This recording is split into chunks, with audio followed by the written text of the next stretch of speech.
4 മാസം നാട്ടിൽ നിന്ന ശേഷം ഏപ്രിലാണ് നൌഫൽ പ്രവാസ ജീവിതത്തിലേക്ക് തിരിച്ചുപോയത്.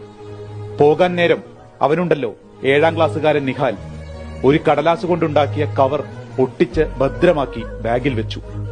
ഞാൻ പറയാതെ ഉപ്പ ഇത് തുറക്കരുത് എന്നൊരു ഉറപ്പും വാങ്ങി.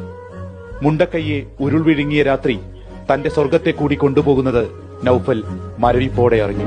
ഞാൻ അവിടുന്ന് അവന്റെ അനുവാദം അല്ലാതെ ഞാനത് പൊട്ടിച്ചപ്പോഴാണ് എന്റെ മോൻ എന്നെ അത്രയ്ക്ക് സ്നേഹിച്ചിരുന്നു എന്നുള്ള മനസ്സിലാക്കണം. അപ്പൊ എനിക്കിത് എന്റെ മോന്റെ സ്നേഹം, എന്നോടുണ്ടായ സ്നേഹം എല്ലാരും അറിയണം. എന്നെപ്പോലെ സ്നേഹിക്കണ ബാപ്പമാര് കാണണം. അവരെ ഉപദ്രവിക്കുന്ന ബാപ്പമാരുണ്ട്, അവരും ഇത് കാണണം. മക്കളോടുള്ള സ്നേഹം നിധി പോലെ സൂക്ഷിച്ചു വെച്ച